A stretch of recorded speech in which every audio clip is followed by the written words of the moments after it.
இருப்பதினால் என் வலப்பக்கத்தில் இருப்பதினால் அசைக்கப்படுவதில்லை.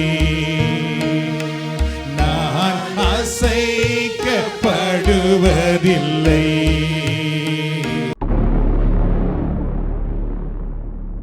வாழ்நாளெல்லாம் நன்மைகளால் நிறைவாக்கி நம்மை நடத்தி செல்வார். வாழ்நாளெல்லாம் நன்மைகளால் நிறைவாக்கி நம்மை நடத்தி செல்வார். இந்த உலகம் உங்களை கைவிட்டு விடலாம், ஆனால் இயேசு உங்களை ஒருபோதும் கைவிட மாட்டார். அவர் உங்களோடு எல்லா சூழ்நிலையிலும் இருப்பார். அவர் உங்களுக்கு வேண்டிய வாழ்வை அருளுவார். அவர் உங்களுக்கு பலன் அளிப்பார். அவர் உங்களை உயர்த்தி விடுவார். அவர் உங்களுக்காக தனது வல்லமையை பரலோகத்திலிருந்து அனுப்புவார். நீங்கள் குறுகி போக விட மாட்டார். நீங்கள் வெட்கப்பட்டு போக விட மாட்டார். மாறாக உங்களை அவர் உயர்த்தி வாழ வைப்பார்.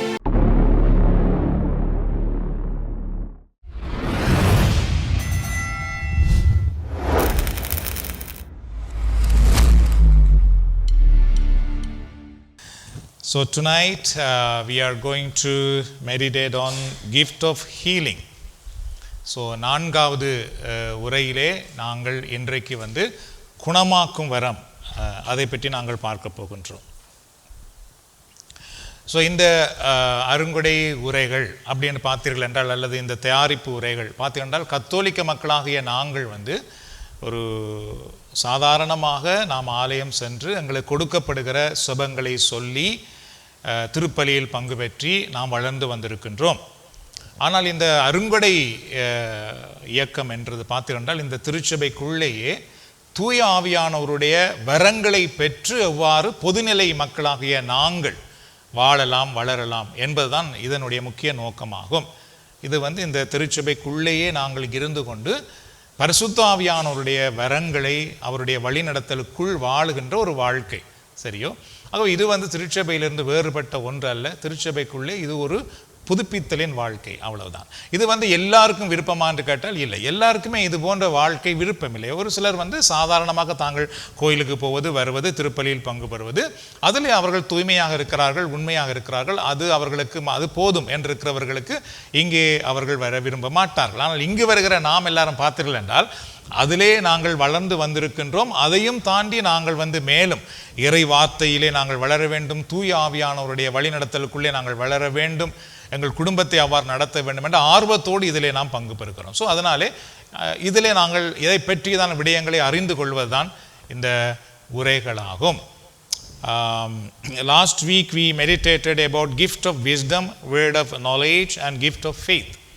ஸோ சென்ற வாரம் பார்த்தீர்கள் என்றால் ஞானம் சரிந்த அருள்கொடை, அறிவு சரிந்த அருள்கொடை, அதே நேரத்திலே விசுவாசம் என்கிற அந்த அருள்கொடை, தூய ஆவியின் வரங்கள், அவைகளை பற்றி பார்த்திருந்தோம்.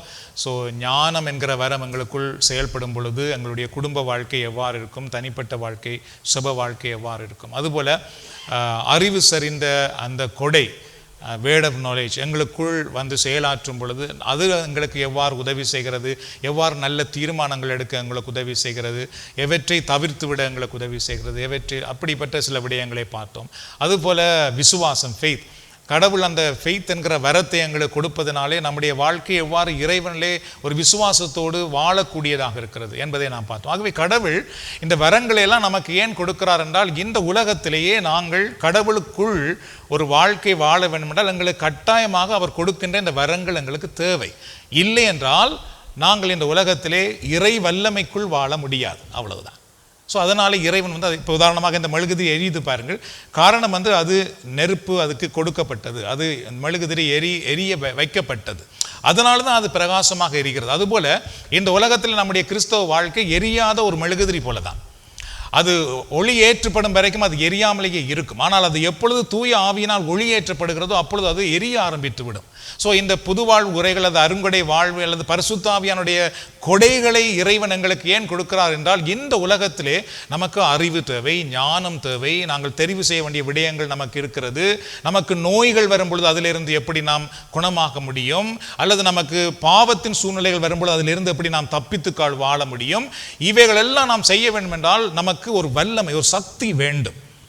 அப்ப செபம் மட்டும் போதாது, நமக்கு இறைவன் கொடுக்கின்ற சக்தி தேவை. அதுதான் இந்த தூய ஆவியானுடைய வரங்கள்.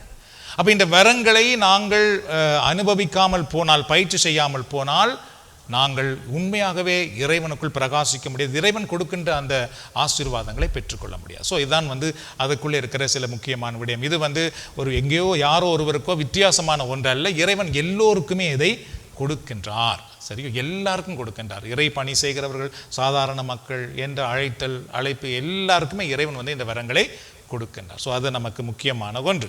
So today we are going to see about the gift of healing. சரியோ, அதாவது குணமாக்கும் வரம், அதை பற்றி நாம் பார்க்க போகின்றோம்.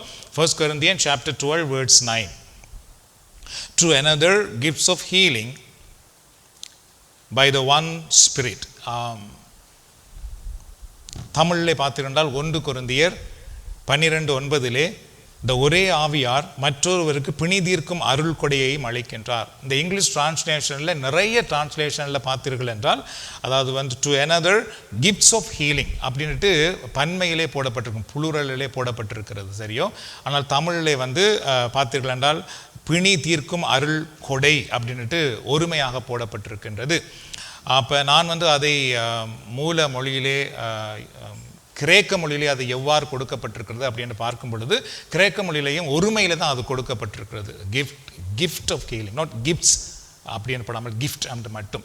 ஆனால் அதை கிஃப்ட்ஸ் அப்படின்ட்டு மொழிபெயர்த்து அதை தருகிறார்கள். ஏனென்றால் குணமாக்குவது என்பது வெறும் உடல் சுகம் மட்டுமல்ல, மன சுகம், உடல் சுகம், அதே நேரத்திலே எல்லா விதமான சுகத்தையும் இறைவன் நமக்கு கொடுக்கின்றார் என்பதை நம்ம காட்டுவதற்காக அது கிஃப்ட்ஸ் ஆஃப் ஹீலிங் அன்று பன்மையாக தரப்பட்டிருக்கிறது. ஸோ அதை நான் உங்களுக்கு, என்றால் நீங்கள் ஆங்கில பைபிளிலே பார்க்கும் பொழுது அப்படி இருக்கும் பொழுது சில நேரம் அதிலே குழப்பம் வந்து விடலாம். Okay, so the gifts of healing are special power God gives through the Holy Spirit to heal sickness, pain or diseases. இந்த குணமாக்கும் வரத்தை கடவுள் சாதாரணமாக நம்ம எல்லாருக்குமே இலவசமாக கொடுக்கின்றார். எதற்காக என்றால், நோய்களை குணமாக்குவதற்காக. பிணிகள் என்றால் மாற்ற முடியாத நோய்கள் அல்லது பரம்பரையாக வருகிற நோய்கள். ஸோ அந்த நோய்களை குணமாக்குவதற்காக. அதுபோல் நம்முடைய உணர்வு சம்பந்தமான நோய்கள், மன சம்பந்தமான நோய்கள் என்று பல நோய்கள் உண்டல்லவா, அந்த நோய்கள் குணமாக்குவதற்காக இறைவன் நமக்கு இலவசமாக அந்த அருளை கொடுக்கின்றார். அப்போ அந்த அருளை நாம் பெற்றுக்கொள்ளும் பொழுது, அந்த குணமாக்கும் வரம் எங்களுக்குள்ளே செயல்படும் பொழுது பார்த்தீர்கள் என்றால், சில நேரம் எங்களுடைய உடலில் இருக்கிற நோய்களே குணமடையும். அதே போல் நாங்கள் மற்றவர்களுக்காக செபிக்கும் பொழுது அவர்களுடைய நோய்கள் குணமடையும். ஒரு பெற்றோர் தங்கள் பிள்ளைகளுக்காக செபிக்கும் பொழுது அங்கு பிள்ளைகள் குணமடைகிறார்கள். ஒரு கணவர் மனைவிக்காக, மனைவி கணவருக்காக செபிக்கும் பொழுது ஆண்டவர் அவ்வாறு எங்களுக்குள்ளே அவர் வாழ்ந்து எங்களுக்கு வேண்டிய குணமாக்குதலையும் தர விரும்புகின்றார். சரியோ, நிறைய வருத்தங்கள் மருத்துவத்தின் வழியாக கடவுள் குணமாக்குகிறார். ஆனாலும் இறைவன் சில நேரத்திலே மருத்துவத்தையும் தாண்டி எங்களை அவருடைய நம்பிக்கை நிமித்தம் குணமாக்குவதற்காக அந்த வரங்களை நமக்கு கொடுக்கின்றார். ஸோ அதை நாங்கள் பயன்படுத்துவது நமக்கு கிடைக்கின்ற ஒரு ஆசீர்வாதம். So it is not human ability or medicine, but God's power working through a believer. சரி, that's important, a believer. அதாவது இது பார்த்துக்கள் என்றால் ஒரு இயற்கையான ஒரு சக்தியினால் உண்டாகிற ஒன்றல்ல, மருத்துவத்தினால் உண்டாகிற ஒன்றல்ல, கடவுளை நம்புகிற ஒருவர் வழியாக இறைவன் இந்த குணமாக்கும் செயலை செய்கின்றார். இறைவனை நம்புகிற ஒருவர் வழியாக. சும்மா சாதாரணமாக நம்பாத ஒருவருக்கும் இந்த வரங்கள் வேலை செய்ய முடியாது. நாம் பிலீவ், நம்பிக்கையோடு வாழும் பொழுது, செபிக்கும் பொழுது அந்த வரங்கள் எங்களுக்குள்ளே செயலாற்றுகிறது. So these gifts are God's tools to help you walk in His power, His light and His purpose every day. இந்த வரங்களை கடவுள் எங்களுக்கு ஏன் கொடுக்கிறார் என்றால், நாங்கள் ஒவ்வொரு நாளும் அவருடைய வல்லமைக்குள்ளே, அவருடைய ஒளிக்குள்ளே வாழ்வதற்காக. நீங்கள் பார்த்தீர்கள் என்றால், என்னுடைய உடலில் இப்பொழுது நோய் ஒன்று இருக்கிறது, நீங்கள் செபிக்கிறீர்கள் அல்லது இல்லை ஒருவர் செபிக்கின்றார், அப்போ நான் அந்த நோயிலிருந்து குணமடைகிறேன். குணமடைந்த உடனே பார்த்தீங்கன்னா நான் எப்பொழுதும் இறைவனிலே நம்பிக்கையோடு இருப்பேன். என்றால் இறைவன் என்னை குணமாக்கினார், இறைவன் என்னை குணமாக்கினார். அப்போ நாங்கள் இந்த உலகத்திலே வாழ்நாள் முழுவதும் எப்பொழுதுமே அந்த இறை நம்பிக்கையிலே நம்மால் இருக்க முடிகிறது. நான் ஏற்கனவே சொல்லியிருக்கிறேன், என்னுடைய நெஞ்சிலே ஒரு நோவு வந்தது. வைத்தியசாலையில் யாழ்ப்பாணத்திலே கொண்டு போய் காட்டிய பொழுது வைத்தியர் சோதிட்டு சொன்னார், இது பிறந்ததிலிருந்தே இருக்குது, அதனால இந்த நோய் எப்பொழுதுமே இருக்கும், நோய் வரும்பொழுதெல்லாம் டைனோல் போடுங்கள் அப்படின்னு தான் சொன்னார். சரியோ? ஆனால் அன்றைக்கு அந்த வைத்தியசாலையிலேருந்து வெளியே வரும்பொழுது அதுக்கு வாசலில் இருக்கிற அந்த கோயிலுக்கு முன்பதாக இயேசுவின் இரத்தம் என் நோயை குணமாக்கும் அப்படி என்ற சுபத்தோடு அந்த நாள் ஆரம்பமானது. ஸோ அன்றோடு இறைவன் என்னை குணமாக்க ஆரம்பித்தார். ஸோ அதுக்கப்புறம் அந்த நோயே இல்லை, ஒரு நாளும் டைனோலே போடுறதே இல்லை.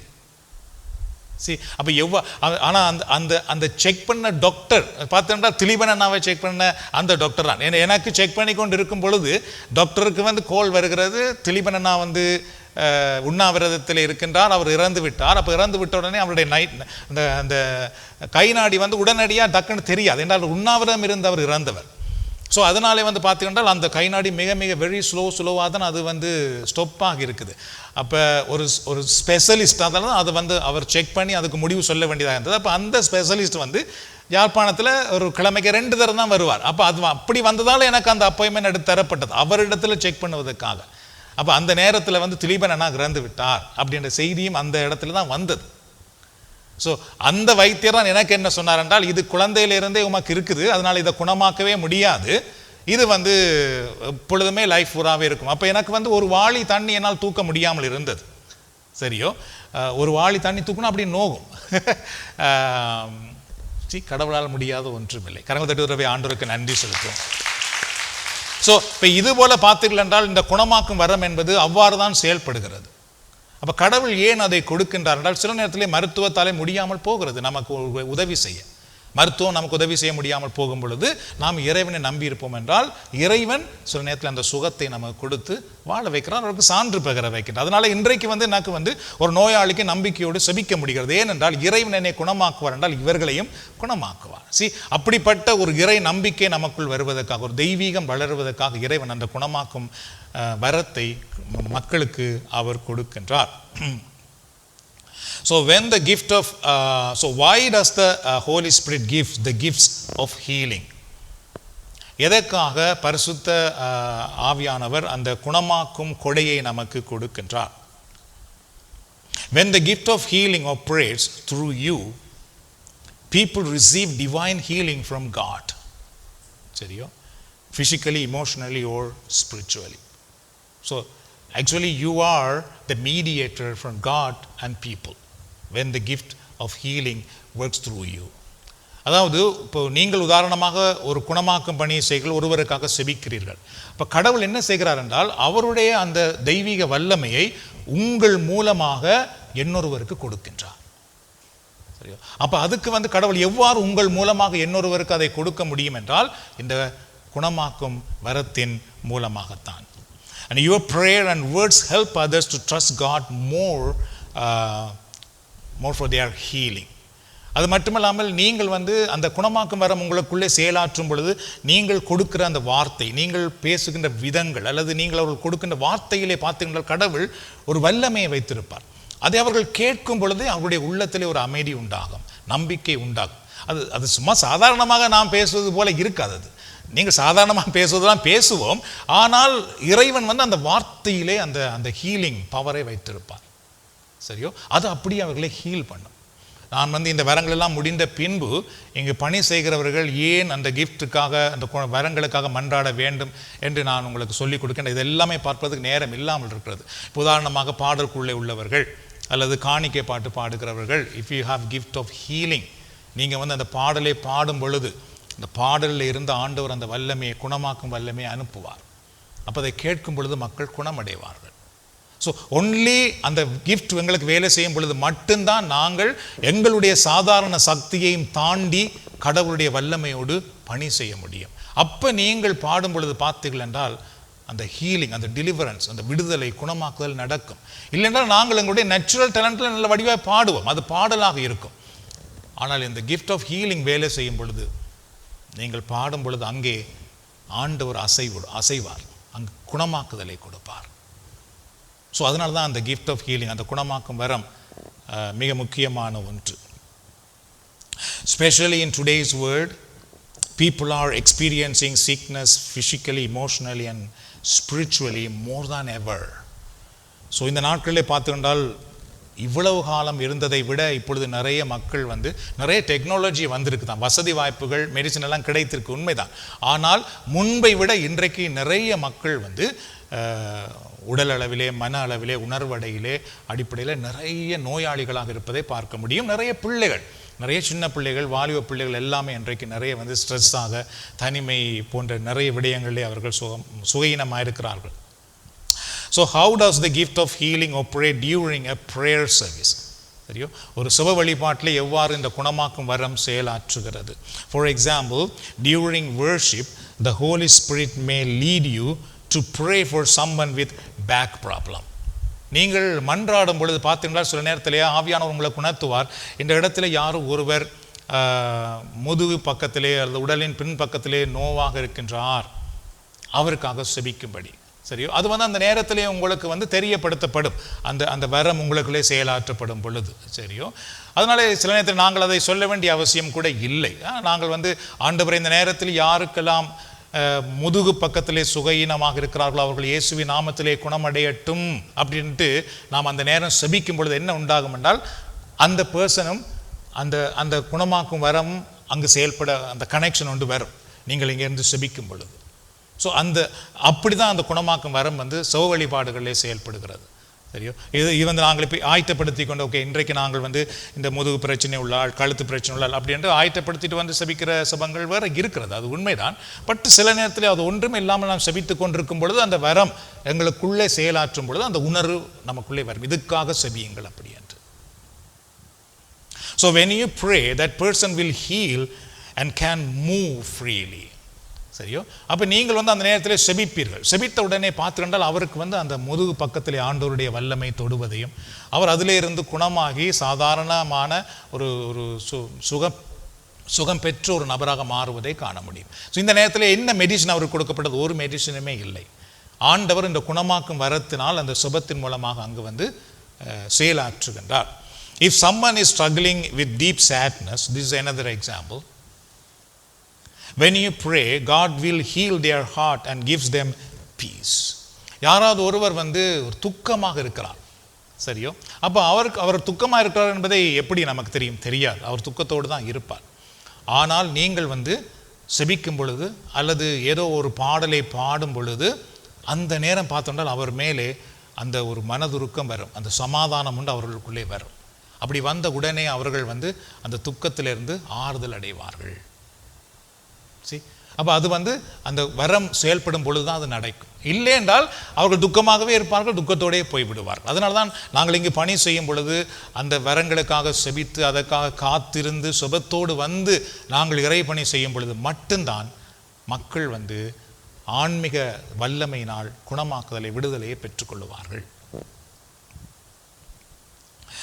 And another one, if a child sick at home and the parents has the gift of healing, when they pray, the child receive the healing quickly on that time.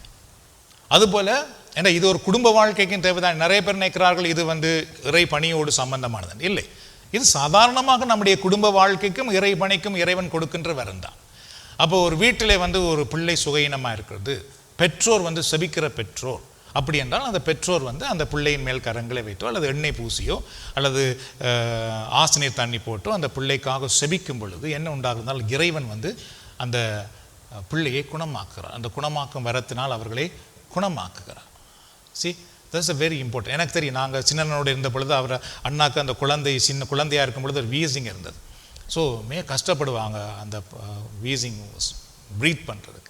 So அப்போ ஒரு நாள் வந்து அப்போ அதுக்கு அந்த பஃப் எல்லாம் கொடுக்குறது. அப்போ நான் ஒரு நாள் போய் பிள்ளை நாங்கள் செவிப்போமே நான் அப்படின்னு செவிக்கிறேன். செவிச்சோன்னா அவங்க நேத்திர கொண்டுட்டாங்க. நெக்ஸ்ட் டே வந்து அவள் கூப்பிட்றா, மாமா can you pray for me அப்படின்ட்டு. ஸோ லைக் இப்போ அதாவது வந்து நாட் மாமா, சித்தப்பா, pray for me and.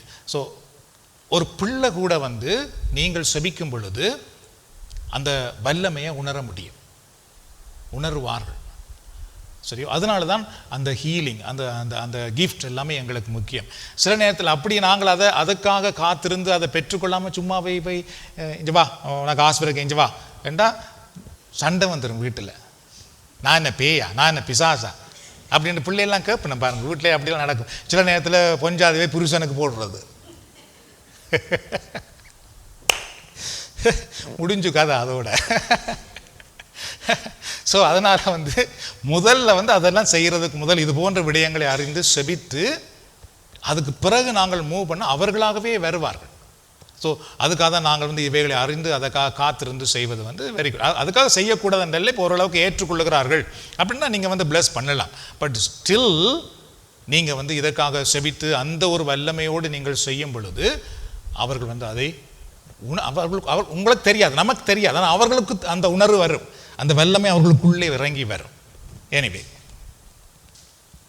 so the gift of healing is a special blessing from God for everyone and each family.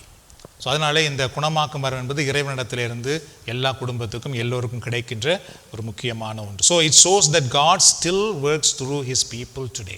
இந்த குணமாக்கும் வரத்தின் வழியாக மக்கள் வந்து கடவுள் இன்றைக்கும் குணமாக்குதல் செய்கிறார், உயிரோடு இருக்கின்றார் என்பதை நிரூபித்து அது காட்டக்கூடியதாக இருக்கின்றது. இப்போ உதாரணமாக இப்போ பாருங்க, எனக்கு தெரிந்த ஒரு சகோதரி சுகையினமாக இருக்கிறார். கொஞ்சம் நாள் எடுக்குது, இன்னும் சுகம் வரையலை. அப்போ சில பேர் கோல் பண்ணி நீ சூசேப்பர் மொன்ட்ரியல் இருக்கிற சூசேப்பர்களுக்கு போய் நேர்த்தி வச்சுட்டு வா, அது சுகம் பெறுமென்று தெரியும். ஸோ நாங்கள் வந்து அப்படி தான் நாங்கள் வளர்ந்துருக்கிறோம். உதாரணமாக கத்தோலிக்க மக்களாகிய எங்களுக்கு ஒரு சுகையினம்னா நாங்கள் என்ன செய்கிறது, ஏதாவது ஒரு கோயிலுக்கு போய் மண்டாடுறது, இல்லாட்டி நேர்த்தி கடன் வைக்கிறது, இவ்வளவு தான் எங்களுக்கு தெரியும். இப்படி தான் நாங்கள் வளர்ந்துருக்கிறோம். சரியோ? ஆனால் அதை வந்து நாங்கள் உண்மையாக பக்தியோடு தான் நாங்கள் செய்வோம். சும்மா வந்து ஏனோ தானோ உண்டோ இல்லாட்டி கூடாத முறையில் செய்கிறதில்ல. எங்களுக்கு என்ன தெரியுமோ அதை நாங்கள் பக்தியோடு செய்தோம். சரியோ? அப்போ அப்படி ஆலோசனை சில பேர் கொடுப்பார்கள். சரி, இப்போ நாங்கள் வந்து இந்த சிவ வழிபாட்டிலே பங்கு பெறும் பொழுது, இந்த கிஃப்ட் ஆஃப் ஹீலிங், இந்த குணமாக்கும் வரங்கள் எங்களுக்குள்ளே செயல்படும் பொழுது நீங்கள் பார்த்தீர்கள் என்றால், நான் போய் நேர்த்தி வைத்து இங்கிருந்து கார் ஓடி அந்த சூசேப்பர்களுக்கு போனால்தான் எனக்கு சுகம் கிடைக்கும் என்ற அந்த நம்பிக்கை மாறி, நான் இப்பொழுது செபிக்கும் பொழுதே என் ஆண்டவர் என்னை குணமாக்குவார் அப்படின்ட்டு ஒரு நம்பிக்கை நமக்குள்ளே வந்துடும், அந்த உறுதி நமக்குள்ளே வந்துடும். இது வராத ஆக்கள் கட்டாயமாக அவர்கள் சூசேப்பரிடத்திலே போய் தான் அவர்கள் மன்றாடுவார்கள். என்றால் அங்கு போன பின்பு தான் அவர்களுக்கு வந்து அந்த மனநிறைவு வரும். சரியா? அப்போ கடவுள் என்ன செய்கிறார் என்றால், ஒவ்வொரு கணப்பொழுதும் நாங்கள் அந்த இறைவன் கொடுக்கிற விடுதலையோடு வாழ்வதற்காக இதை கடவுள் நம்மளுக்கு இலவசமாக கொடுக்கின்றார். அப்படி பார்க்கும் பொழுது பார்த்தென்றால் நமக்கு ஒரு வருடத்தில் எத்தனை பிரச்சனை வரும், எத்தனை நோய்கள் வரும், எத்தனை குழப்பங்கள் வரும். ஒவ்வொன்றுக்கும் நாங்கள் வந்து தூர பயணம் ஓடி ஓடி போய்த்தான் நாங்கள் நேர்த்தி கடன் வச்சுக்கொண்டு எப்படி இருந்தோம் என்றால் நம்முடைய வாழ்க்கையில் நாம் சோர்ந்து போய்விடுவோம், களைத்து போய்விடுவோம். சிலது கிடைக்கும், சிலது கிடைக்காமல் போகிறது. இப்படியெல்லாம் நிறைய ஒரு விசுவாச தொய்வுகள் வருவது, கலடி விசுவாசத்திலே நாங்கள் வந்து இந்த கடவுள் இன்றைக்கும் என்னோடு இருக்கின்றார் அப்படிப்பட்ட ஒரு அனுபவம் வாழ்வதற்கு நமக்கு கஷ்டமாக இருக்கும். ஆனால் இப்படி நாங்கள் வளரும் பொழுது நாங்கள் உடனேயே செபிக்கிறோம். அந்த நேரமே இறைவன் எங்களுக்கு அந்த ஒரு நம்பிக்கையை, ஒரு குணமாக்குதலை கொடுக்கின்றார். ஸோ அதுக்காக தான் இந்த வரங்களை இறைவன் நமக்கு தந்து வழி நடத்துகின்றார். ஸோ நெக்ஸ்ட் கிஃப்ட் வந்து கிஃப்ட் ஆஃப் மிரக்கிள். அடுத்தது பார்த்தீர்கள் என்றால் வல்ல செயல் செய்யும் ஆற்றல். இது இன்னொரு வரம். சரியோ? So 1 Corinthians chapter 12 verse 10. 1 Corinthians 12ஆம் அதிகாரத்திலே 10வது இறை வார்த்தை, and to another the effecting of miracles. 1 Corinthians 12:10 பார்த்தீர்கள் என்றால், தூய ஆவியார் ஒருவருக்கு வல்ல செயல் செய்யும் ஆற்றலையும் அருளுகிறார். தெரியும்? இது வந்து வல்ல செயல் என்கிற ஒரு வரம். இது நிறைய முறை நாங்கள் சிந்திக்காமலே இருப்போம், நிறைய நமக்கு தெரியாமல் இருக்கும். பட் கடவுள் வந்து அந்த வரத்தையும் கொடுக்கிறார். வல்ல செயல் செய்கிற ஒரு வரத்தை சாதாரண ஒரு ஆக்களுக்கு கொடுத்து அவர் ஒரு பெரிய அற்புதங்களை அங்கு செய்து விடுகிறார். So God's power works through someone to do extraordinary acts. So கடவுள் என்ன செய்கிறார் என்றால், இந்த வரத்தை ஒரு சாதாரணமான ஒரு ஆக்களுக்கு கொடுத்து இயற்கைக்கு அப்பாற்பட்ட சில விடயங்களை அவர்கள் மூலமாக இறைவன் செய்து தன்னுடைய வல்லமையை வெளிப்படுத்துகின்றார். The gift of miracle is shown when Jesus raised Lazarus from death. மரித்து போன லாசருவை இயேசு உயிரோடு எழுப்பினார் அல்லவா, அது ஒரு பெரிய அற்புதம். அது சாதாரணமாக நடக்கிற ஒன்று அல்ல. ஆண்டவர் இயேசு அவருடைய வார்த்தையினாலே மரித்து போன ஒருவரை உயிரோடு எழுப்பினார். Multiply 2 fish and 5 loaves of bread. 5 அப்பங்கள் 2 மீனை பெருகும்படி செய்தார். அது ஒரு அற்புதம். சரியோ, அது இயற்கைக்கு அப்பாற்பட்ட ஒரு செயல். சரியோ, அதுபோல் பார்த்தீங்கன்றால் calm the storm, புயலை அமைதிப்படுத்தியது. ஸோ இதெல்லாமே பார்த்துக்கண்டால் இயற்கைக்கு அப்பாற்பட்ட ஒரு செயல்கள். இப்போ சாதாரணமாக ஒரு நோயாளியை இயேசு கை வச்சு குணமாக்குறார், அது நோயை குணமாக்குறார். ஆனால் மரித்தவரையே உயிரோடு எழுப்பும் பொழுது அது ஒரு வல்ல செயல். அதுபோல தான் திராட்சரசம், தண்ணீரை திராட்சரசமாக மாற்றியது. சரியோ, திராட்சரசம் வருவதென்றால் சும்மா வர முடியாது. அது ஒரு பழத்தில் இருந்து அந்த பழ சாறை நாங்கள் எடுத்து அதை பிழிந்து அதை ஒரு சில காலம் பக்குவப்படுத்தி அதிலிருந்து வருவதுதான் திராட்சரசம். இது ஒன்றுமே பழமே இல்லை, வைத்து பாதுகாக்கவும் இல்லை, தண்ணீர் திராட்சரசமாக வருதென்றால் அது மிரக்கல்.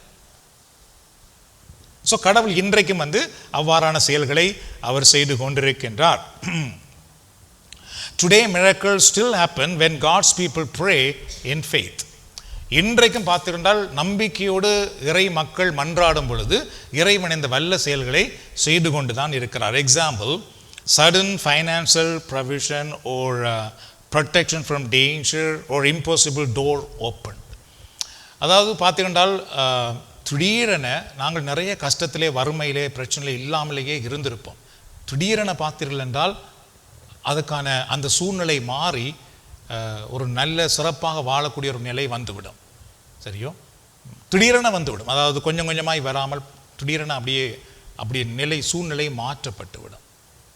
ஸோ அது ஒரு மிரக்கல் தான், சாதாரண நடக்கல். நிறைய கஷ்டப்பட்டு உழைச்சி நீண்ட நாட்கள் பணம் சேகரித்து அதெல்லாம் தாண்டி அப்படியே வறுமை, பிரச்சனை, கஷ்டம் இல்லாமலேயே சூழல் இருந்திருக்கும். திடீரென பார்த்தீர்கள் என்றால் சூழல் மாற்றப்பட்டு விடுகிறது. அதுபோல் நீங்கள் பார்த்தீர்கள் என்றால் ஒரு பெரிய ஆபத்து வருகிறது. அந்த ஆபத்தில் இருந்து இறைவன் அப்படியே எங்களுக்கு எந்த தீங்கும் இல்லாமல் பாதுகாத்து விடுகின்றார். ஆனால் உண்மையிலே அந்த ஆபத்தில் எங்களுக்கு கட்டாயமாக ஒன்று நடந்திருக்க வேண்டும். ஆனால் நடக்காதபடி இறைவன் பாதுகாத்து கொள்ளுகின்றார். அதுபோல தான் நீங்கள் பார்த்தீர்கள் என்றால் சில நேரத்திலே எங்களுக்கு திறக்கப்பட முடியாத கதவுகள் திறக்கப்படுவது. சரியோ, எப்படி திறந்தே எங்களுக்கு தெரியாது, திறக்கப்பட முடியாது. உதாரணமாக இன்றைக்கு நாங்கள் இந்த ஆலயத்திலே இருக்கிறோம். Is a miracle. நாங்கள் இப்படி ஒரு ஆலயத்திலே கத்தோலிக்க மக்கள் கூடி இப்படி ஒரு இறை வழிபாடு செய்கிறோம் என்றால் இது நாங்கள் கஷ்டப்பட்டு தேடி உழைச்சி அங்கே போய் கேட்டு இங்கே போய் கேட்டு நிறைய அப்ளிகேஷன் கொடுத்து கிடைத்தது இல்லை. இடமே இல்லையே அப்படின்னு இருக்கும் பொழுது திடீரென இந்த ஆலயம் எங்களுக்கு கிடைத்தது. ஸோ இப்போ கடவுள் இன்றைக்கும் பார்த்தீர்கள் என்றால் பெரும் அற்புதமான முறைகளிலே செயலாற்றி கொண்டிருக்கிறார் என்றுதான் மிக முக்கியமான ஒன்றாகும். ஸோ அற்புதங்களின் வரத்தை பற்றி நாம் பார்க்கும் பொழுது, so once upon a time when our son started university to study engineering, we needed $5,000 that month. என்னுடைய மகன் ஐசாக் பல்கலைக்கழகம் படிக்க ஆரம்பித்த பொழுது அந்த மாதம் எங்களுக்கு கிட்டத்தட்ட ஒரு $5,000 தேவையாக இருந்தது. He is on vacation now. He is on Japan now. Okay, for 13 days. Anyway, okay. But we did not even have $50. அந்த நேரம் பார்த்தீர்கள் என்றால் எங்களிடத்திலே ஒரு $50 கூட அவருடைய படிப்புக்கு அப்படின்ட்டு எங்களோட கையில் இருக்கையில். So we prayed. That week after the Friday prayer meeting, a person gave us an envelope. So இப்படி அந்த கிழமை பார்த்தீர்கள் என்றால் இப்படி ஒரு வெள்ளிக்கிழமை வழிபாடு நடக்கிறது. அது முடிந்த பொழுது ஒரு சகோதரர் எனக்கு ஒரு எம்பலப் என்ற கையில் கொடுக்கிறார்.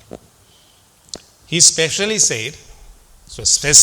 said, this gift is for your son's education. See, that's the important thing. ஒரு நாளும் அப்படி அவர் கொடுக்கறதும் இல்லை, ஒன்றும் இல்லை. பட் அன்றைக்கு அந்த வாரம் முடி அவர் ஒரு இளம்புடி இது உம்முடைய மகனுடைய படிப்புக்கு அப்படின்னு கொடுத்தார். சரியோ, நான் ஏற்கனவே என்னுடைய வாகனம் என்னும் பொழுது கூட நான் சொல்லியிருக்கிறேன். ஒரு வீட்டுக்கு போகும் பொழுது அவர்கள் என்ன செய்தார்கள், இந்த பணம் வந்து உங்களுடைய வாகனத்துக்கு அப்படின்னு சொன்னாங்க. எப்படி உங்களுக்கு தெரியும் எனக்கு வாகனம் தேவையாக இருக்குன்னு? கடவுள் எங்களுக்கு சுபத்தில் உணர்த்தினார், பிரதர் இந்த மணி வந்து உங்களுடைய வாகனத்துக்கு அப்படின்ட்டு. அதுபோல் அந்த சகோதரர் என்ன சொன்னார், இது வந்து உங்களுடைய மகனுடைய படிப்புக்கு அப்படின்னு கொடுத்தார். So we had not shared this need with anyone. இதை பற்றி நாங்கள் யாரோடையுமே கதைத்திருக்கவில்லை. When we went home and opened the envelope, inside was exactly $5,000. சரியோ, நாங்கள் வீட்டை போய் அந்த எம்பலப்பை திறந்து பார்க்கும் பொழுது சரியாக வந்து அதில் $5,000 இருக்குது. ஸோ இது ஒரு சின்ன குழு. அதில் வந்து பார்த்தீர்கள் என்றால் எக்ஸாக்ட்லி அந்த எமௌண்ட் வந்து எங்களுக்கு வந்து கிடைக்குது. ஸோ இது வந்து பார்த்தீர்கள் என்றால் இது கடவுளுடைய செயலை தவிர நாங்கள் வந்து யாரோடையும் கதைக்காமல் யாரோட இப்போ கதைக்கிறது, ஒருத்தருடையும் கதைக்கவும் முடியாது. கடவுளோடு மட்டும்தான் நம்மால் கதைக்க முடியும். ஆனால் கடவுள் என்ன செய்கிறார்னு பார்த்தீங்கன்னா இந்த வரங்களை இன்றைக்கும் யாரோ ஒருவருக்கு அவர் என்ன செய்கிறார்கள் உணர்த்தார். ஓகே, இப்படி ஒரு தேவை இருக்கு, அங்கே போய் கொடு. எனது எக்ஸாம்பிள் பார்த்தீர்கள் என்றால் a person could not walk. ஒருவரால் வந்து நடக்க முடியாத ஒரு சூழல் இருக்கின்றது. So when a person pray for that person, or commonly when they pray, suddenly that person will stand up and walk. அவ்வாறு அந்த நடக்க முடியாத ஒருவருக்காக அவர்கள் வந்து மன்றாடும் பொழுது பார்த்தீர்கள் என்றால் அவர் திடீரென எழும்பி நடக்க ஆரம்பிப்பார். கிட்டத்தட்ட இது ஒரு குணமாக்கும் வரத்தோடு இணைந்ததாக இருந்தாலும் இந்த இடத்திலே பார்த்தீர்கள் என்றால் கடவுள் வந்து என்ன செய்கிறார் என்றால் இப்படி ஒரு உடல் சுகத்தை கொடுத்தும் இந்த அற்புதம் செய்யும் வரத்தை பயன்படுத்துகிறவராக இருக்கின்றார். Another example, a student applied for a course in a university but did not have the required marks. ஒருவர் என்ன செய்கிறார் என்றால் ஒரு மாணவன் அல்லது மாணவி வந்து ஒரு பல்கலைக்கழகத்துக்கு அப்ளை பண்ணுகிறார். ஆனால் அந்த யூனிவர்சிட்டியில் படிக்கிறதுக்கான மார்க்ஸ் வந்து சில நேரம் இல்லாமல் இருக்கலாம். So they prayed and somehow the application was accepted and they received admission. ஆனால் அவர்கள் செபித்த பொழுது என்ன நடந்திருக்கிறது, ஏதோ ஒரு விதத்திலே அங்கு படிப்பதற்கான ஒரு சூழல் அவர்களுக்கு கிடைக்கப்பட்டு அங்கு அவர்கள் படிக்கப் போகிறார்கள். ஸோ இவ்வாறும் கடவுள் வந்து என்ன செய்கிறார் என்றால் இந்த அற்புதம் செய்யும் வரத்தை பயன்படுத்துகிறார். வெறும் ஒரு கூட்டத்திலே நடக்கின்ற குணமாக்குதல் அல்லது இது போன்ற விடயங்கள் மட்டுமல்ல, சாதாரணமாக நம்முடைய வாழ்க்கைக்கு வேண்டிய சில டோர் எங்களுக்கு ஓப்பன் பட வேண்டி இருந்தால் இறைவன் வந்து அந்த கதவை அதன் வழியாக திறந்து விடுகின்றார். So today miracles still happen when God's people pray in faith. So the gift of miracle is God's power working through extraordinary act.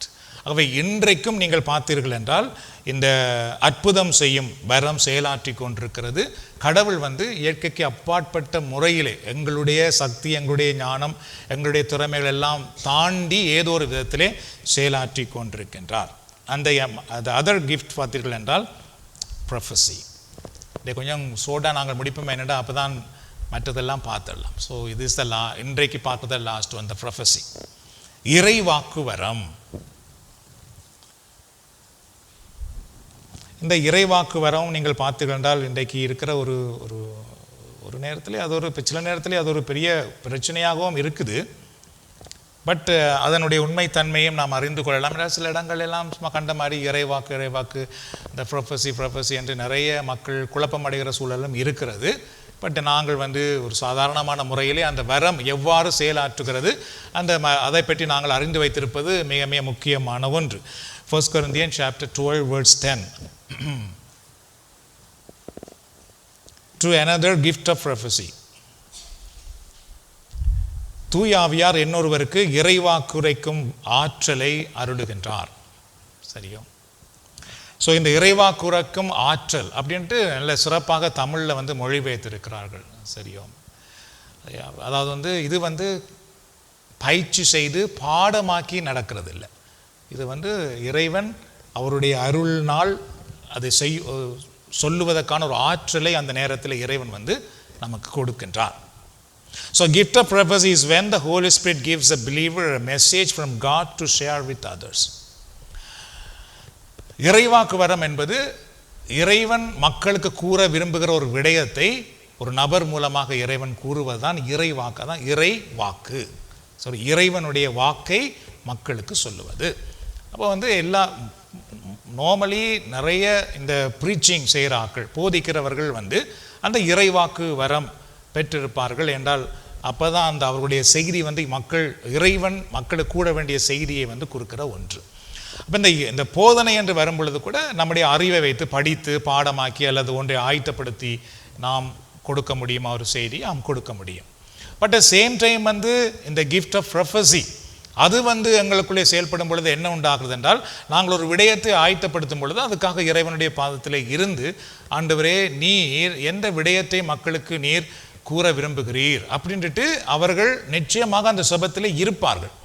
இருக்காமல் அவர்களால் ஆயத்தப்படுத்த முடியாது. இந்த கிஃப்ட் ஆஃப் ப்ரொஃபஸி அந்த அதுக்குள்ளே செயல்படுற ஆட்கள். ஆனால் எல்லாருமே அப்படி செய்வாங்கல்ல. உதாரணமாக சில பேர் வந்து ஓகே இன்றைக்கு வந்து இந்த செய்தியை கொடுப்போம், அதை போய் ஆயத்தப்படுத்தியாச்சு, அதுக்கான பாயிண்ட்ஸ் எடுத்து அப்படி கொடுத்துட்டு போகிறவர்களும் இருப்பார்கள். ஆனால் இந்த வரம் செயல்படும் பொழுது அவர்கள் ஆண்டவருடைய பாதத்தில் இருந்து உண்மையாகவே அவருடைய உள்ளத்திலே ஒரு தெளிவு வரும். அந்த கடவுள் ஓகே இதுதான் கொடுக்க போகிறேன், பேச போகிறேன் என்ற ஆண்டவர் அவருடைய உள்ளத்திலே அந்த ஒரு தெளிவை கொடுப்பார். அது வரைக்கும் அவர்கள் வந்து அதில் இருந்து ஆயத்தப்படுத்துவார்கள். அதுக்கப்புறம் அந்த செய்தி அவர்கள் கொண்டு வரும் பொழுது என்ன உண்டாகும் என்றால், அறிவுபூர்வமாக கொடுக்குற செய்தி எல்லாருக்குமே இது நல்லா இருந்தது, நல்ல கதை, நல்ல விஷயம் அப்படி என்று சொல்லுவார்கள். ஆனால் இந்த இறைவாக்கு வரம் ஒருவர் மூலமாக செயல்படுமாக இருந்தால் அங்கு வந்து மனம் திரும்புதல் உருவாகும், வாழ்வின் மாற்றம் வந்து அங்கு உருவாகும். ஸோ இதுதான் வந்து இருக்கிற ஒரு பெரிய huge different from your preaching depend on your knowledge or your experience and depend on the prophecy, the gift of prophecy. தெரியும், இந்த இறைவாக்கு வரத்தில் இருந்து நாம் போதிப்பதற்கும் நம்முடைய அறிவு ஆற்றலை வைத்து போதிப்பதற்கும் இருக்கிற பெரிய வித்தியாசம் இதுதான். அதனால் உலகத்தில் இன்றைக்கு நிறைய பெரிய படித்தவர்கள், தியோலஜி முடித்தவர்கள், நிறைய பட்டம் பெற்றவர்கள், அவர்களோடலாம் சில நேரம் நாம் போதிப்போம்னா கிட்ட நிற்க முடியாது, அவர்களுடைய அறிவுக்கு கிட்ட நிற்க முடியாது. சரியோ, அந்த அளவுக்கு நமக்கு சில நேரம் மூல மொழிகள் கூட நமக்கு தெரியாமல் இருக்கலாம். கிரேக்க வார்த்தையோ அல்லது எபிரிய வார்த்தையோ லத்தீனோ நமக்கு தெரியாமல் இருக்கும். ஆனால் இப்போ நீங்கள் வந்து சாதாரணமான நீங்கள் ஒரு ஆள் இறைவார்த்தையிலிருந்து இப்படி பேசுவீர்கள், கதைப்பீர்கள். அவ்வளவு பெரிய படித்து பட்டம் பெற்ற ஒருவரால் ஏற்படாத ஒரு மனமாற்றம் நீங்கள் சாதாரணமாக பேசும் பொழுது மக்களுக்கு ஏற்படும். அவர்களுக்கு அவ்வளோ நம்பிக்கை கடவுள் மேல் வர ஆரம்பித்து விடும். இது வந்து அறிவினால் நடக்கிற, அறிவுக்கு அந்த சக்தி அல்ல, அனுபவத்துக்கும் அந்த அளவு சக்தி, ஒரு மனதை மாற்றக்கூடிய ஆற்றல் வந்து அறிவுக்கும் அனுபவத்துக்கும் கிடைக்காது. அது வந்து ஒரு நல்லா இருந்தது இந்த செய்தி, வெரி குட் அப்படி என்று சொல்லக்கூடியதாக இருக்கும். ஆனால் இது வந்து அறிவே அவர்களுக்கு இருக்காது. உதாரணமாக பேதுரு அவர் போதிக்கும் பொழுது சொல்லுவார்கள், இவர்களுக்கு எங்கே இந்த ஞானம் கிடைத்தது. ஆனால் அவருடைய போதனையை கேட்ட உடனே 3000 பேர் மனம் திருப்பினார்கள். அதனால இந்த போதிக்கும் பணி வருகிறவர்கள் அந்த கிஃப்ட் ஆஃப் ப்ரொஃபஸிக்காக நாம் ஜெபிப்பது மிக மிக முக்கியமான ஒன்று என்றால் அதுதான் அது கடவுள் அதை கொடுக்க விரும்புகிறார். அந்த கடவுளுடைய விருப்பம் அது இருந்தால் மட்டும்தான் அந்த அந்த அந்த ஞானம் நம்ம அந்த என்ன சொல்ல வேணுமோ அது நமக்கு கிடைக்கும், இல்லை என்றால் அது கிடைக்காது. So it can bring encouragement, warning, or direction or comfort. அப்போ இந்த இறைவாக்கு வரத்தோடு நாம் செயல்படும் பொழுது இந்த இறைவாக்கு வரம் வந்து பார்த்தீர்கள் என்றால் சில விடயங்களை மக்கள் மத்தியிலே உருவாக்கும். அதாவது முதலாவது பார்த்தீர்கள் என்றால் இந்த வரம் வந்து அவர்களை உற்சாகப்படுத்துகின்ற ஒரு வரமாக, அவர்கள் சோர்ந்து களைத்து போய் வந்திருப்பார்கள். செய்தி முடிந்த பின் பார்த்தீர்கள் என்றால் அப்பாடே அப்படியே அந்த தாகத்தோடு இருந்து தண்ணீர் குடித்தது போல, சரியான ஒரு வெக்கைக்குள்ளே போய் ஐஸ்கிரீம் குடித்தா எப்படி இருக்கும் அப்படி இருக்கிறது போல, பசியோடு இருந்து சாப்பிட்ட பிறகு எப்படி இருக்கும் அப்படி இருந்தது போல இருக்கும் செய்தி முடிந்த உடனே, அதை கேட்ட உடனே. சரியோ, ஸோ இவ்வாறு வந்து கடவுள் அந்த வார்த்தை மூலமாக அவர்களை உற்சாகப்படுத்துகிறார். அது மட்டும் இல்லாமல் சில நேரத்தில் வந்து ஆண்டவருடைய வார்த்தை மூலமாக வந்து அவர்களை திருத்துவார், அவர்களை எச்சரிப்பார். அப்போ அந்த எச்சரிக்கிற வார்த்தை வந்து பார்த்தீங்கன்னா அதை கேட்ட உடனே அவர்கள் இல்லை, நான் வந்து என் வாழ்க்கையை மாற்றி ஆக வேண்டும் என்ற ஒரு கடவுள் பயம் அவர்களுக்குள்ளே வந்துவிடும். அதுபோல் பார்த்தீர்கள் இந்த டிரெக்ஷன், எப்படி நாங்கள் வாழுது என்று தெரியாமல் இருக்கும் பொழுது இந்த வழியிலே நாங்கள் போக வேண்டும், இதை செய்ய வேண்டும் அப்படின்ட்டு அந்த அந்த இறைவாக்கு வரத்தின் மூலமாக அவர்களுக்கு அது கிடைக்கும். அதுபோல் ஒரு ஆறுதல் கிடைக்கும். So it is not Fortune telling. சரியா, இது வந்து ஒரு சாத்திரம் சொல்கிறது அல்ல. but speaking what God wants his people to hear. கடவுளுடைய மக்கள் என்ன கேட்க வேண்டுமோ, எதை அறிந்து கொள்ள வேண்டுமோ அதை கொடுப்பது தான் இந்த இறைவாக்கு வரம். அப்போ எங்களிடத்துல நிறைய சில பேர் வந்து கேட்பாங்க, பிரதர் என்ன செய்வினை இருக்கான்னு இருக்கா ப்ரே பண்ணி சொல்லுங்க, அல்லது என்ன நடந்திருக்கொண்டு இருக்கா ப்ரே பண்ணி சொல்லுங்க அப்படின்ட்டு அந்த சாத்திரம் கேட்கறது போல வருகிறார். ஏன்னா அவர்கள் அந்த அந்த அந்த வேதனையில் இருக்கிறார்கள். ஸோ அவர்கள் அப்படி வருகிறார்கள். இட்ஸ் ஓகே, அது யூனோ. அப்போ நாங்கள் வந்து அதை பக்குவமாக ஏற்றுக்கொண்டு, இல்லை நாங்கள் சாத்திரம் சொல்கிறது போல் அல்ல, இதை நீங்கள் செய்யுங்கள், அல்லது இப்படி நீங்கள் ஜெபம் பண்ணுங்கள், இதை நீங்கள் செய்யுங்கள் அப்படின்னு சொல்லிவிடலாம். சில நேரம் நமக்கு தெரிந்தால் கூட அதை வந்து நாங்கள் சொல்ல வேண்டிய அவசியமும் இல்லை. சரியோ, உங்கள் வீட்டுக்குள்ளே செய்வினை இருக்குது அப்படின்னு சொல்லிவிட்டு அவர் என்ன செய்கிறது? போய் விட்டு எப்படி நெத்திர விடுறது?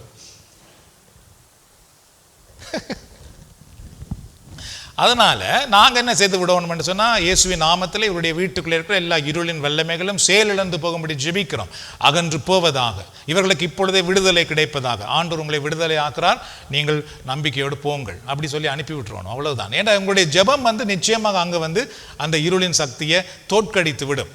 அதை நாங்கள் செய்யாமல் அதற்கு இது இருக்குன்னு சொல்லிவிட்டோம்னா அவர்களால் ஒன்றும் செய்ய முடியாது. சரி, how it's work, எவ்வாறு இது செயலாற்றுது என்று பார்த்துக்கிட்டால், the Holy Spirit put the message, vision or dream in a believer's heart. For example, a person was looking for a job. சரியோ, சாதாரண வாழ்க்கையில் பார்த்துக்கிட்டால் ஒருவர் வந்து ஒரு வேலை தேடிக்கொண்டிருக்கின்றார். while praying, God showed a person or the minister or me a vision of someone working in a school. சரியோ, அவ வந்து பார்த்தீர்கள் என்றால் இறைவன் வந்து ஒரு இறைப்பணியாளர் செபிக்கிறார், அல்லது நீங்கள் செபிக்கிறார், நான் செபிக்கிறேன். அப்போ கடவுள் வந்து எங்களுக்குள்ள ஒரு காட்சி ஒன்றை காட்டுகிறார், ஒருவர் வந்து பாடசாலையிலே வேலை செய்வது போல. சரியோ, ஸோ அந்த விஷன் என்றது வந்து பார்த்துக்கிட்டால் இப்போ ஒரு டிவியில் ஒரு காட்சி பார்க்குறது போலவும் இருக்கலாம், அல்லது வந்து அப்படியே எங்களுக்கு முன்னாலே வந்து எங்களுடைய கண்ணை மூடி இருக்கும் பொழுது அதிலே வந்து அது தென்படுவது போல இருக்கும். சரியோ, இப்படி ஒரு காட்சி தென்படுவது போல இருக்கும். அப்போ அப்படி தென்படும் பொழுது அவர் என்ன செய்கிறார் என்றால், so that person prophesied to the person, you will find a job in a school within a week அப்படின்னு சொல்லுவார். சரியோ, நீங்கள் வந்து பாடசாலையிலே ஒரு கிழமைக்குள்ளே உங்களுக்கு வேலை கிடைக்கும் என்றால் அவருக்கு கிடைச்ச விஷன் என்ன? அது வந்து எஜுகேஷன் சம்பந்தமான ஒரு விஷன் கிடைச்சது. ஸோ அப்போ கடவுள் வந்து என்ன செய்வார் என்றால், உமக்கு வந்து பாடசாலையில் ஒரு வேலை கிடைக்கும் அப்படின்னு சொல்லுவார். சரி, அப்படி தான் அந்த வரம் வந்து வேலை செய்யும். So that person will receive the job in a school within a week. அந்த சொன்னது போல் அந்த கிழமைக்குள்ளே அந்த பாடசாலையிலே அவருக்கு நிச்சயமாக அந்த வேலை கிடைக்கும். So this is the gift of prophecy. இதுதான் வந்து இறைவாக்கு வரம். இந்த வேலை இந்த நாட்களுக்குள் உமக்கு கிடைக்கும். A man felt a little unwell but did not pay much attention. ஒருவர் வந்து ஒரு சுகையினமாக உணர்கிறார், ஆனால் இதை இப்படி தானே எல்லாருக்கும் ஜோமலை வார இல்லையா, அதே போல் எனக்கும் இருக்குது அப்படின்ட்டு சில பேர் இப்படி இருக்கிற ஆக்கள் இருக்கணும். தெரியும், அது இப்படி போயிடும்ன்றது, அப்போ தான் தண்டை பாட்டுக்கு போயிடும், இதை யோசிச்சு கொண்டு தான் அது செய்யாமல் தண்டை பாட்டுக்கு போயிடும் அப்படின்ட்டு சில பேர் வந்து அப்படியே அந்த நோயோடு அவர்கள் உறவு, அதாவது யூனோ அந்த பேக்கேஜுக்குள்ளே வந்துடுறது நாங்கள் சில நேரத்தில். ஸோ இப்படி யாராவது இருந்தால் தங்களுடைய உடல்நிலையிலே கொஞ்சம் வித்தியாசமாக இருக்குது, அதை பற்றியே ஒரு அக்கறை இல்லாமல் இருக்கும் பொழுது, at the prayer meeting someone may give a prophetic word, check your blood pressure, God is warning you. See, அந்த நேரத்தில் என்ன சொல்லுவார் அந்த ஆண்டவர் வந்து, ஓகே போய் உங்களோட வந்து இந்த பிளட் ப்ரெஷர் இரத்த அழுத்தத்தை தயவு செய்து போய் பரிசோதித்து பாரும், கடவுள் எச்சரிக்கிறார் அப்படின்னு சொல்லுவார். அதை சில பேர் கேட்காம போகலாம், ஆனால் சில பேர் கேட்கலாம். ஓகே, ஸோ அப்படி அவர்கள் அதை அப்படி கேட்பார்களாக இருந்தால், so then if the person willing to go to the doctor, so doctor may give him the right direction, what he has to do. அப்போ அவர் என்ன செய்வார் என்றால், அந்த ப்ரொஃபெட்டிக் வேர்டோடு அந்த இறைவாக்கு வரத்தோடு போய் அவர் போய் வைத்தியரை காணுவாராக இருந்தால், கட்டாயமாக அந்த வைத்தியர் இவருக்கு என்ன மருத்துவம் கொடுக்க வேண்டுமோ அந்த மருத்துவத்தை கடவுள் அந்த டாக்டருக்கு காட்டிடுவார். அதை சரியாக அவர்கள் வந்து செய்ய முடியும். அப்படி இல்லை என்று சொன்னால் அந்த மருத்துவருக்கும் இவருடைய வருத்தம் தெரியாமல் இருக்கலாம், அல்லது அந்த வருத்தம் முத்தி பிரச்சனையை கொண்டு வந்து விடலாம். ஸோ இந்த ப்ரொஃபெட்டிக் இறைவாக்கு என்பது இவ்விதமாகவும் செயல்படும். எச்சரிப்பார் கடவுள், போய் தயவு செய்து உங்களை கவனியுங்கள், உங்கள் வாழ்க்கையை சரிப்படுத்துங்கள் அல்லது அது சுபமாக இருக்கலாம், ஆன்மீக வாழ்க்கையாக இருக்கலாம், குடும்ப வாழ்க்கையாக இருக்கலாம். இப்படியெல்லாம் இனி இருக்க வேண்டாம், தயவு செய்து இப்படி இருங்கள் அப்படின்னு இறைவன் சொல்லுவார். அப்படி சொல்லும் பொழுது நாங்கள் எங்களை மாற்றிக்கொள்ள வேண்டியது, அப்படி மாற்றிக்கொள்ள நாம் விரும்புவோமா இருந்தால் கடவுள் வந்து அதற்கான ஒரு விடயத்தை அவர் செய்கின்றார். Okay, the last one, do we need the gift of the Holy Spirit? பரிசுத்த ஆவியின் வரங்கள் நமக்கு தேவையா அப்படின்னு நாம் பார்த்தோம் என்றால், இட்ஸ் a very short, நான் சொல்லிடுறேன். We need the gift of the Holy Spirit because they help us live a God-filled life and serve others effectively. இந்த தூய ஆவியின் வரங்கள் எங்களுக்கு தேவை. ஏனென்றால் நாங்கள் இறைவனுடைய இறை வல்லமையோடு வாழ்வதற்கும் இன்னொருவருக்கு சேவை செய்வதற்கும். ஸோ ரெண்டும் வெரி இம்பார்ட்டன்ட். நாங்களும் இறை வல்லமையோடு வாழ முடியும், இன்னொருவருக்கு நாங்கள் சேவை செய்ய முடியும். அதுவும் இம்பார்ட்டன்ட் தானே. இன்னொருவருக்கு நாங்கள் சேவை செய்ய வேண்டும், இன்னொருவருக்காக நாங்கள் செபிக்க வேண்டும், இன்னொருக்கு உதவியாக இருக்க வேண்டும். அப்போ இந்த தூய ஆவியின் வரங்கள் வந்து இவ்வாறு நமக்கு கொடுக்கப்படுவதனால் நாம் இதை செய்ய முடியும். தெரியும். ஸோ அதனால் எங்களுக்கு gift of the Holy Spirit எங்களுக்கு தேவையா? Yes, we must need. அது இருக்கிறதுனால எங்கள் குடும்பத்தை நாங்கள் சிறப்பாக நடத்த முடியும், ஊழியத்தை சிறப்பாக நடத்த முடியும், எத்தனையோ விதமான பிரச்சனைகளில் இருந்து நாங்கள் வந்து வெற்றி பெற்று வாழ முடியும். Anyway, okay, so this the last, இதோடு நாங்கள் முடிக்கிறோம். ஸோ இன்றைக்கு நாங்கள் பார்த்த அந்த விடயங்கள் நீங்கள் பார்த்தீர்கள் என்றால், அற்புதம் செய்கிற வரமாக இருக்கலாம், குணமாக்கும் வரமாக இருக்கலாம், இறைவாக்கு வரமாக இருக்கலாம். ஸோ இவைகள் வந்து கூடுதலாக ஒரு பணியோடு அல்லது ஒரு குணமாக்கும் நிகழ்வோடு இணைந்ததாக இருக்கிறது. சென்ற முறை பார்த்தது எல்லாமே ஞானம், அறிவு, விசுவாசம், அவ்வளவுமே வந்து நம்முடைய குடும்ப வாழ்க்கைக்கு மிக மிக நிறைய உதவி செய்யக்கூடிய விதமாக இருக்கிறது. ஸோ ஆகவே இன்றைக்கு என்ன ஹோம்வொர்க் என்றால், நாங்கள் இன்றைக்கு கேட்ட இந்த வரங்களுக்காக தொடர்ந்து நாங்கள் வந்து மன்றாட வேண்டும். இந்த வரங்களை ஆண்டவரை நீர் தந்து எங்களை நீர் பயன்படுத்தும். அப்போ வரங்களை ஆண்டவர் தாரது ஷோகேஸில் பூட்டி வைக்கிறதுக்கு இல்லை. நிறைய பேர் ஷோகேஸில் பூட்டி வைக்கிறதுக்கு தான் ப்ரே, ஆண்டவர் இந்த வரங்களால் நிரப்பும், வரங்களால் நிரப்பும், வரங்களால் நிரப்பும். வரங்களை தந்த பிறகு நாங்கள் என்ன செய்ய போகிறோம்? அதை கொண்டு ஷோகேஸுக்குள்ளே வச்சுக்கிறதுக்கு கடவுள் ஒரு நாள் வரம் தர மாட்டார். அப்போ நான் ஜெபம் பண்ணும் பொழுது, ஆண்டவரை எனக்கு குணமாக்கும் வரம் தாரும், நான் மற்றவர்களுக்கு குணமாக்கும் பணி செய்ய வேண்டும், அப்படி என்றால் தான் அந்த வரம் வந்து நமக்கு கிடைக்கும்.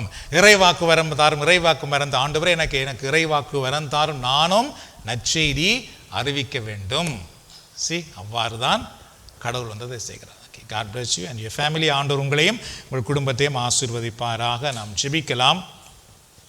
ஸோ இந்த ஆன்மீக பயிற்சி காலங்கள் கொஞ்சம் டைம் எடுக்குது தான், but I think you're okay. So நாம் இப்பொழுது செபத்திலே எங்களை அர்ப்பணித்து ஜெபிக்கலாம். நாம் எல்லாரும் எழுந்து நின்று ஆண்டவரை நோக்கி பார்ப்போம். ஆராதிக்கிறோம் அப்பா, நீர் தாம் இந்த நேரத்தில் எங்களை ஆசீர்வதித்துக் கொண்டிருப்பதற்காக நன்றி. பொன்னினால் அல்ல, வெள்ளியினால் அல்ல, மனித ஆற்றலினால், சக்தியினால் அல்ல, உம்முடைய பரிசுத்த ஆவியின் வரங்களினாலே உம்முடைய பிள்ளைகள் நீர் ஆசீர்வதிப்பதற்காக நன்றி கூறுகிறோம். இந்த புதுவாழ்வு குடும்பத்தை நீர் ஆசீர்வதிப்பதற்காக நன்றி கூறுகிறோம். ஆண்டவரே, இந்த புதுவாழ்வு உரைகளிலே பங்கு பெறுகிற ஒவ்வொருவருக்காக நாங்கள் நன்றி சொல்லுகிறோம் அப்பா. ஒவ்வொருவரும் இதற்காக செபிக்கிறார்கள், அதற்காக நன்றி. ஒவ்வொருவரும் இதற்காக தங்களை ஆயத்தப்படுத்துகிறார்கள், அதற்காக நன்றி. பரிசுத்த ஆவியானவரை நீர் அவர்களுக்குள்ளே அந்த ஊக்கத்தை கொடுத்து கொண்டிருக்கிறீரே. கட்டாயமாக போக வேண்டும் என்ற ஒரு வாஞ்சியை நீர் கொடுத்து கொண்டிருக்கின்றீர். கட்டாயமாக செபிக்க வேண்டும் என்ற ஒரு உணர்வை நீர் கொடுத்து கொண்டிருக்கின்றீர். அதற்காக நாங்கள் உமக்கு நன்றி கூறுகிறோம் அப்பா. ஹல்லேலூயா. நன்றி செலுத்துகிறோம் ஐயா, நன்றி செலுத்துகிறோம். வல்லவரே, அன்புள்ளவரே, நன்றி செலுத்துகிறோம். லூருமாக நன்றி செலுத்துகிறோம் ஐயா, நன்றி செலுத்துகிறோம். நல்லவரே, அன்புள்ளவரே, நன்றி செலுத்துகிறோம். ஆராதிக்கிறோம், ஆராதிக்கின்றோம்,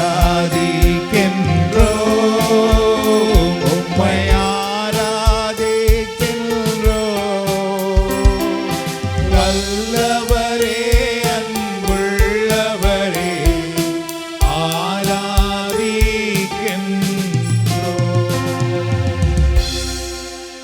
இறுதி ஆசீர்வாதத்துக்காக நாம் சிரம் தாழ்த்தலாம். ஆண்டவராகிய கடவுள் எப்பொழுதும் உங்களை வழி நடத்துவதற்காக உங்களுக்கு முன்னும் எப்பொழுதும் உங்களை பாதுகாப்பதற்காக உங்களுக்கு பின்னும், எப்பொழுதும் உங்களை ஆசீர்வதிப்பதற்காக உங்களுக்கு மேலும் இருந்து உங்களை வழி நடத்துவாராக. ஆண்டவராக இயேசு கிறிஸ்துவின் அருளும் கடவுளின் அன்பும் பரிசுத்த ஆவியின் ஐக்கியமும் நம் அனைவரோடும் நம்முடைய குடும்பத்திலும் எப்பொழுதும் இருப்பதாக.